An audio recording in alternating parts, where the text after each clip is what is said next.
This is a Blairing Out with Eric Blair show. We're here at NAMM Jam 2020, and I'm here with the man, the myth, the legend, guitar virtuoso, Alex Skolnick. Alex, how you doing tonight? All right, Eric, how are you, man? I'm good. I'm pumped. I just got off stage, so a little bit high energy, but that's good. You kind of need it at NAMM. What song did you just perform? It was a little bit of a surprise to most people, probably, but we did a song by Steely Dan called Josie with horn section and strings and keyboards. But right before that, slightly different lineup, and it was Kiss, Black Diamond. Well, Alex, what's been going on with you recently? Had a really fun year last year. Got a number of different projects. I mean, obviously my most visible one is Testament, but my trio did a great tour of overseas last year, and we did a bunch of shows in the U.S. We're working on new music. The bass player that was just on the last tune, the Steely Dan tune, Stuart Ham. We play together often, and we just played the other night. We have some shows coming up, and Testament has a new album that is in the can, so to speak. It'll be out in a couple months, and we are about to tour with it's a all Bay Area tour in Europe with Exodus, featuring the return of Gary Holt and Death Angel, and that's going to go from February till March. What are your thoughts in light of what happened with Neil Peart? It just came out of nowhere. I mean, I know I never knew him personally. Those who knew him personally knew for a while, so it wasn't that much of a shock. Although it's all, how could it not be a shock?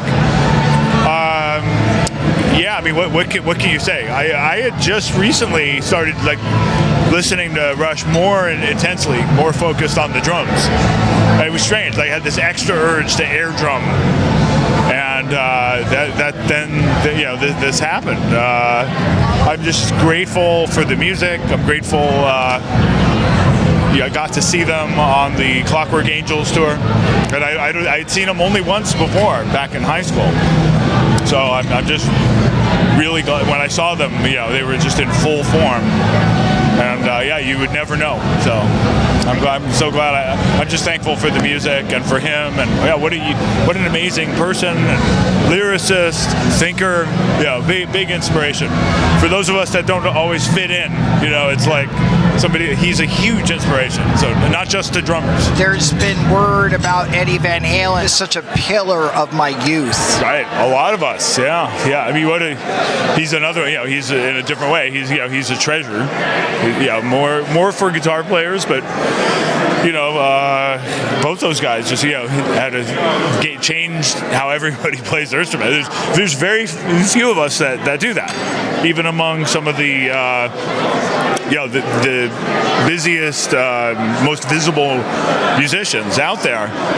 Even among that group, there's still very few who change how a big chunk of us play. And Eddie's one of those. I just hope for the best. What would you say is probably one of your favorite Van Halen tunes? There's so many. Pretty much everything on the first album is a favorite tune of mine. But if I have to pick another song, I would probably say Mean Streets. And it doesn't have the craziest solo, although it's got this intro that's really like a solo.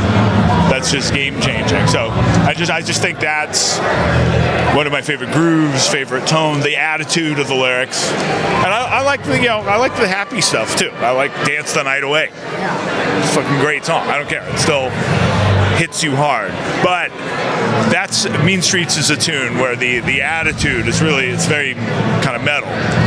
Yet it's almost funky in the way.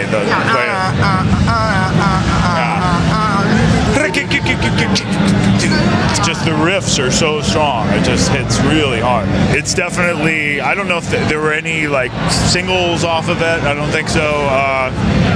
It was definitely the hardest hitting one. Have you read Noel Monk's book? No. So the story, I don't want to bore you, but you want to... No, you're not boring me. Okay. So the story is that Noel Monk came to Van Halen and he said, "Fair Warning's not going to go platinum, guys." And they're like, "What? We're Van Halen. We can't not have have a platinum record. So Noel Monk goes, look, you're going to have to pay these radio stations to put it in rotation. And each market is a different amount of money that you're going to have to pay. And they did it, and it went platinum. It went platinum, yeah. Yeah, that makes sense. Yeah, so it wasn't all peaches and cream, you know? Sure. It's amazing how much power the radio had in those days, you know. I grew up in the San Francisco Bay Area, and but when I got to, I've been in New York since the early O's, and everybody knows Meatloaf songs out there, and they know all the words, and it's so strange. Like, how did I not? I knew who he was, I'd heard of him, but just never heard the songs on the radio. I don't think he ever came through on. And then I later found out that he had or his manager had this big falling out with Bill Graham.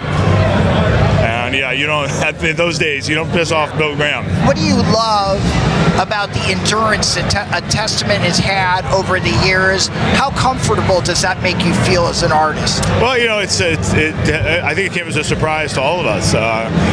There's only 2 original guys that stayed the whole time.